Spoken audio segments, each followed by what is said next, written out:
ब्रिजभूषण शरण सिंह से जुड़ी बड़ी खबर है। नाबालिग महिला पहलवान ने शिकायत वापस ले ली है।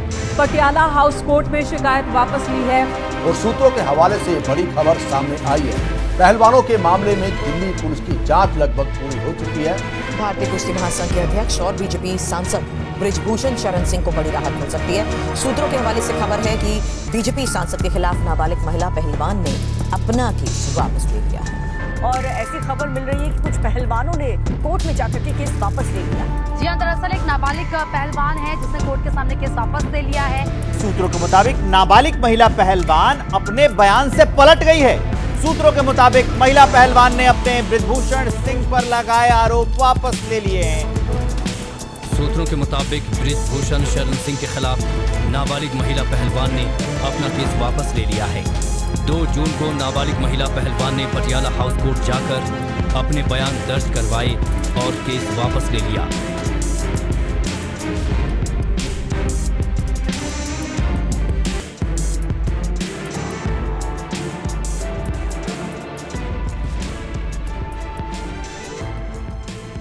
दोस्तों नमस्कार।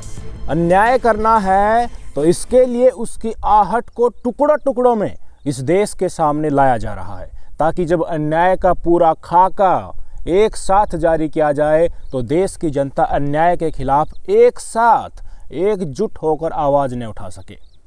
इतनी मेहनत से बीजेपी ने इस देश के टुकड़े टुकड़े किए हैं, कहीं वो महिला पहलवानों के यौन शोषण की आड़ में एकजुट हो गए तो सत्ता के लिए राज करना मुश्किल हो जाएगा। इतनी मेहनत से करोड़ों रुपए खर्च करके उन्होंने अलग अलग तरीके से इस देश का विभाजन किया है, वो एकजुट हो गया तो सत्ता के लिए मुश्किल हो जाएगी। आज अचानक से टीवी चैनल्स की हेडलाइंस बदल गई है। बताया जा रहा है कि नाबालिग महिला पहलवान ने अपनी शिकायत वापस ले ली है। कल तक गोदी मीडिया के गोदी एंकर बता रहे थे कि भाजपा का केंद्रीय नेतृत्व ब्रिजभूषण शरण सिंह से नाराज है, इसलिए 5 जून के संतों की रैली को भी कैंसिल कर दिया है। पहलवानों की गृह मंत्री अमित शाह से बातचीत हुई है। खेल मंत्री अनुराग ठाकुर को टीवी की स्क्रीन पर पहलवानों के मुद्दे को लेकर चिंतित दिखाया जा रहा था। पहलवानों की गृह मंत्री अमित शाह से बातचीत में ब्रिजभूषण शरण सिंह की गिरफ्तारी से कम पर पहलवान मानने को राजी नहीं हुए। तो अब माहौल उसी तरह से रिज्यूम कर दिया गया है जो इंडियन एक्सप्रेस की रिपोर्ट आने से पहले था। नाबालिग महिला पहलवान ने शिकायत वापस ले ली, ये गोदी मीडिया को सूत्रों के हवाले से पता चला है। ये वही टॉप सीक्रेट सूत्र है जो एफआईआर की डिटेल सामने आने से पहले गोदी मीडिया को बता रहे थे कि नाबालिग महिला पहलवान बालिग निकली है। दिल्ली पुलिस को कोई सबूत नहीं मिले हैं, इसलिए अब दिल्ली पुलिस अपनी क्लोजर रिपोर्ट कोर्ट में दाखिल करने वाली है। उस समय इन टॉप सीक्रेट सूत्रों की खबर को दिल्ली पुलिस ने ट्वीट करके गलत बताया था और गंभीरता से चल रही जांच के बारे में अवगत कराया था। बाद में दिल्ली पुलिस ने इस ट्वीट को हटा लिया। किसके कहने पर हटाया, क्यों हटाया, नहीं पता। अब गोदी मीडिया को दिल्ली पुलिस के इन्हीं सूत्रों के हवाले से खबर मिली है कि नाबालिग महिला पहलवान ने अपनी शिकायत वापस ले ली है। तो क्या अब की बार दिल्ली पुलिस ट्वीट करके इसकी पुष्टि करेगी या फिर अब की बार ये प्रोपेगेंडा दिल्ली पुलिस के साथ मिलकर ही लाया गया है? टॉप सीक्रेट सूत्रों का बीजेपी, दिल्ली पुलिस और गोदी मीडिया से क्या रिश्ता है, इसका पता किया जाना चाहिए।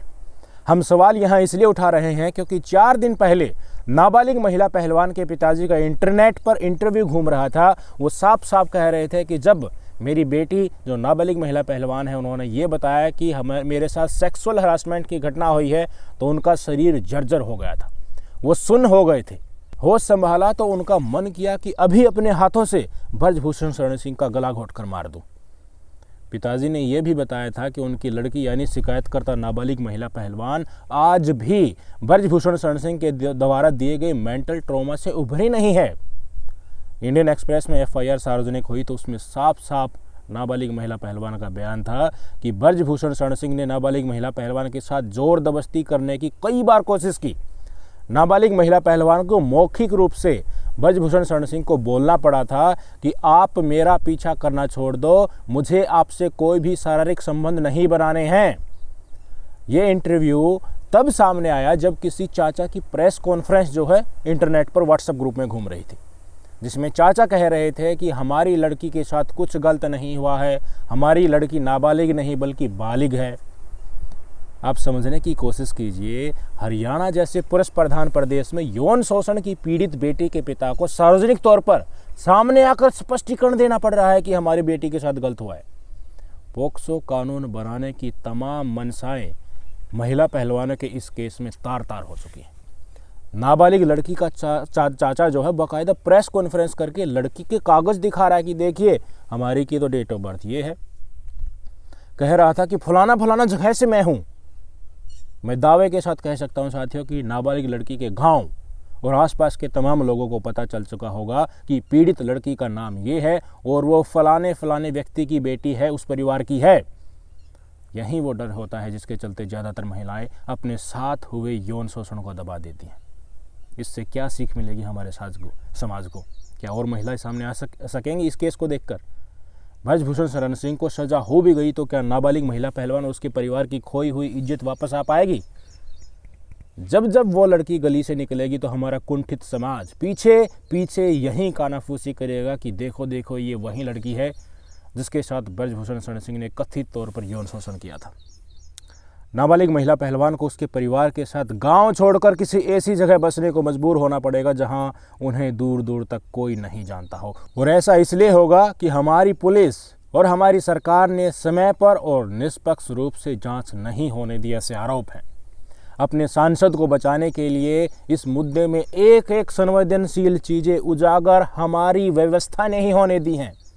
जनवरी से धरने पर बैठे पहलवानों को खेल मंत्रालय ने कमेटी बनाकर जांच करवाने के नाम पर बेवकूफ़ बनाया। आज तक उस कमेटी की रिपोर्ट सार्वजनिक नहीं हुई है। मजबूरन महिला पहलवानों को जंतर मंतर पर दोबारा बैठना पड़ा। एफआईआर के लिए सुप्रीम कोर्ट जाना पड़ा। फिर भी जांच के नाम पर खानापूर्ति होने लगी तो महिला पहलवानों ने चीख चीख कर कहा कि हम गलत नहीं हैं। अनगिनत महिला पहलवानों के साथ यौन शोषण हुआ है। बाहुबली सांसद के भय से वो सामने नहीं आ रहे। पर मोदी साहब ने ना तो ब्रजभूषण शरण सिंह को WFI के पद से हटाया और ना ही ब्रजभूषण को चुप रहने के लिए कहा। इसी गोदी मीडिया ने ब्रजभूषण शरण सिंह को इतने मौके दिए जिसने महिला पहलवानों की गरिमा को पूरे समाज के सामने नीलाम कर दिया।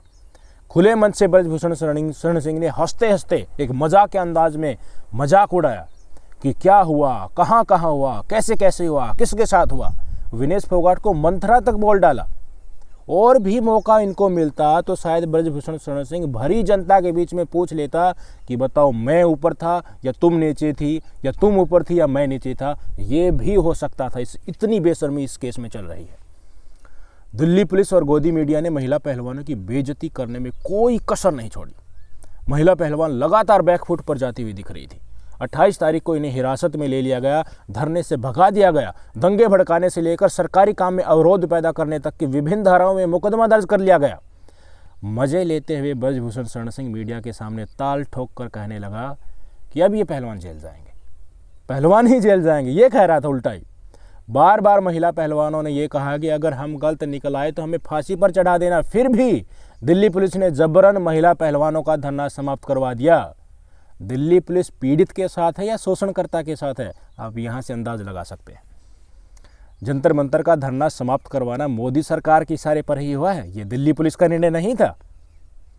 जिनसे न्याय की उम्मीद थी वो ही दंड देने पर उतारे हो गए तो मजबूर होकर हमारी महिला पहलवानों ने गंगा में मेडल प्रवाहित करने का फैसला किया। गोदी मीडिया इसको तो पूर्व नियोजित चाल बता रहा था कि देखिए महिला पहलवान पहुंच जाते हैं, वहीं से राकेश टिकैत के जो भाई है नरेश टिकैत जी वो वहां पर पहुंच जाते हैं, वहां पर टपक जाते हैं और मेडल ले लेते हैं। स्क्रिप्टेड बता रहे थे इसको।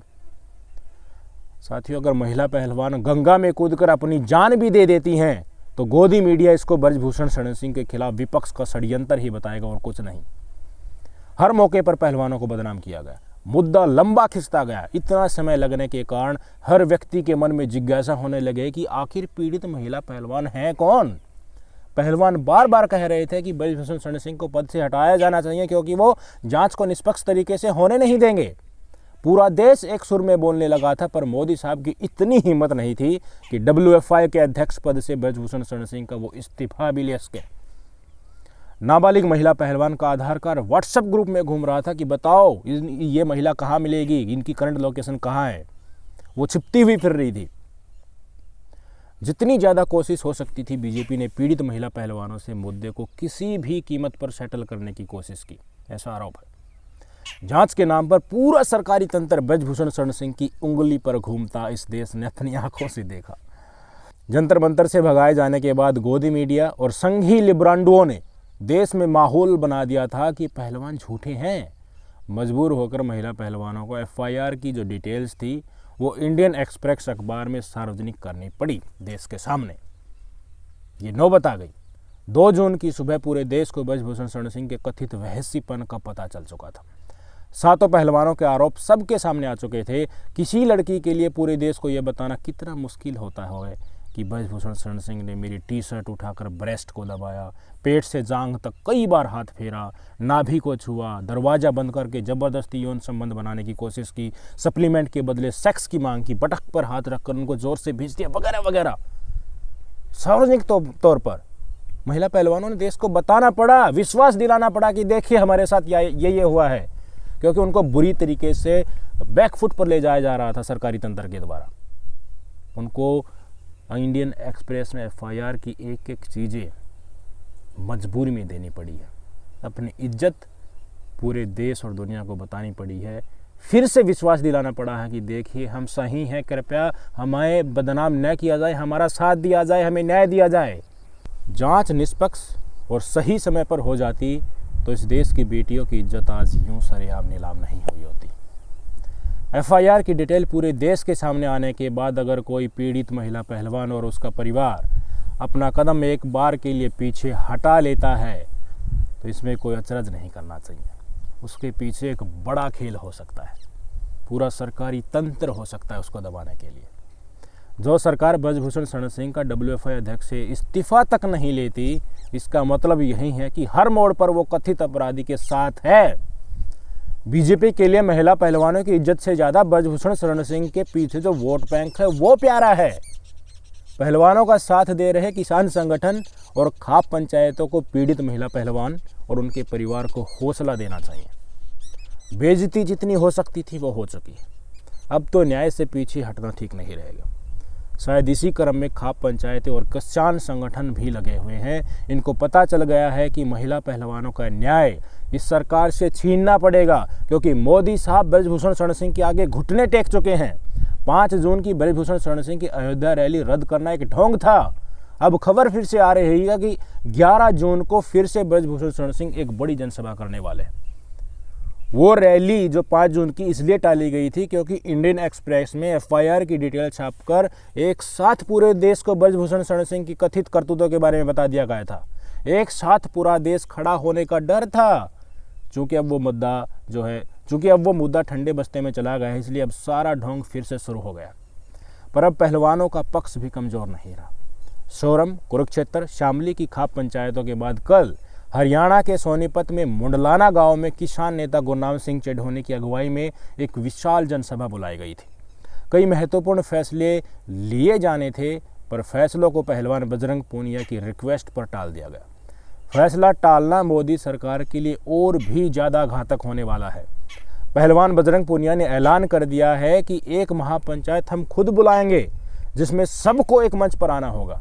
इसमें पहले खाप पंचायतें भी आपको पता है 9 जून को पहलवानों को वापस से जंतर मंतर पर बैठाने का निर्णय ले चुकी हैं। कल की मुंडलाना में जो महापंचायत थी उसमें ये निर्णय लिया जाना था कि बीजेपी वालों को गांव में घुसने नहीं दिया जाएगा। जिस तरह महिला पहलवानों को घसीटकर जंतर मंतर से भगाया गया, ठीक उसी तरह बीजेपी वालों को भी घसीटकर गांव की सीमा से बाहर फेंका जाना था। बिजली, पानी सब कुछ बंद किया जाना था, रोड जाम किए जाने थे। खाप पंचायत और किसान संगठन का जो फैसला है, आप इनकी जुबानी ही सुन लीजिए। हमारे मन में एक फैसला आज जो हम लेना चाह रहे थे वो ये था कि जैसे बीजेपी ने हमें संसद पे जाने से रोका, तो ऐसे हम इनको गांवों में घुसने से रोक दें। जैसे इन्होंने हमारी बेटियों को घसीट के ले गए, अगर ये हमारे गांव में घुसे तो हम ऐसे ही इनको घसीट के गांव के बाहर छोड़ के आएंगे। उनकी गिरफ्तारी हो, और नहीं तो 9 तारीख में इन बच्चों को वहाँ पे जंतर मंतर पे बैठाने लेकर जाएंगे। ठीक है जी, ये फैसला हो यार, हम पूरे देश भर में पंचायत करेंगे। राष्ट्रपति से भी मिलेंगे। होम मिनिस्टर से या उससे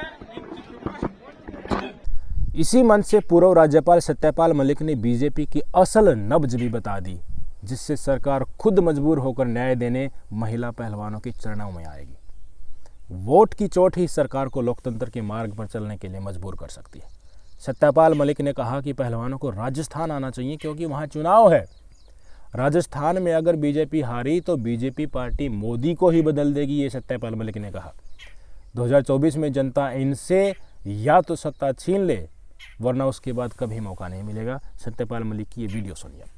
ब्रजभूषण को भी हटाएंगे और जो सरकार उसका समर्थन कर रही है उसको भी 2024 में 100% हटा देंगे, ये आप मान के चलिए। अगर ये राजस्थान में हार गए तो बीजेपी पार्टी के लोग इनको हटा देंगे, इनको गांव-गांव घसीटा जाएगा, गांव-गांव इनकी दुर्गति होगी और लोग इनसे अपनी बेटियों का बदला लेंगे। और इसी तरह मैं बता रहा हूं इन बच्चियों का, आप इनको समर्थन देते रहिए, माफी मांग के इनकी मांगे मानी जाएंगी और ये जीत के निकलेंगे। सत्यपाल मलिक राजनीति से संन्यास ले चुके हैं, बिना किसी निजी स्वार्थ के अन्याय के खिलाफ अपनी आवाज बुलंद कर रहे हैं। वेस्टर्न यूपी, हरियाणा, पंजाब, राजस्थान में सत्यपाल मलिक एक बड़ा राजनीतिक फेरबदल कर सकते हैं, राष्ट्रीय स्तर पर भी कर सकते हैं, क्योंकि पुलवामा का खुलासा जो उन्होंने किया था वो बड़ा ही गंभीर था, जिसमें सरकार पूरी तरह से बैकफुट पर है, कोई जवाब नहीं दे रही है।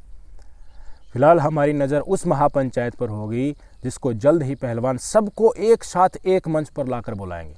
जो फैसला लिया जाएगा वो इस सरकार को चैन की नींद सोने नहीं देगा। आगे आगे देखिए होता है क्या। फिलहाल के लिए बिहार में एक पुल गिर गया है, इसलिए गोदी मीडिया और सिंघी लिब्रांडुओं को उस तरफ मोड़ दिया गया है, क्योंकि इस पुल का जो शिलान्यास था वो मोदी जी ने किया था, केंद्र सरकार का ये प्रोजेक्ट था। वहाँ गलती बीजेपी की नहीं निकले, इसके लिए माहौल बनाना शुरू कर दिया है। तो आज पूरा का पूरा मीडिया और ट्रोल जो है भाड़े की वो उसी तरफ लगे हुए हैं। बालासोर रेल दुर्घटना के तुरंत बाद भाड़े की जनता को मोदी सरकार की इमेज बचाने का दूसरा टेंडर जल्द ही मिल गया। वहाँ भी इन्होंने यही किया था, कुछ आतंकवादी घटना और मुसलमानों का नाम लिया जा रहा था। वैसे इन लोगों के लिए ये सप्ताह काफ़ी बिजी होने वाला है। बिहार से निपटने के बाद अगर कोई और तीसरा बम नहीं फूटा तो इनको वापस पहलवानों को बदनाम करने के लिए जल्द ही आना होगा। पर किसान कौम ज़मीन पर उतरकर अपनी पहलवान बेटियों के लिए न्याय मांग रही है। टीवी चैनल्स और सोशल मीडिया से जंग हारी और जीती जाती तो मोदी साहब को 3 काले कानून वापस लेकर अपना मुँह काला नहीं कराना पड़ता। किसानों ने इस देश को दिखा दिया है कि वो अन्याय का डटकर मुकाबला कर सकते हैं, अपने हक के लिए बेलगाम सरकार से लड़ सकते हैं। पहले बीजेपी सांसद अजय मिश्रा टेंडी और अब बीजेपी सांसद ब्रजभूषण सिंह किसानों की फसल और नस्ल बर्बाद करने के लिए याद किए जाएंगे। दोनों के राजनीतिक प्रभाव के आगे मोदी ने घुटने टेके, इस्तीफा नहीं हुआ। ये घाव किसान कौम याद रखेगी। नमस्कार।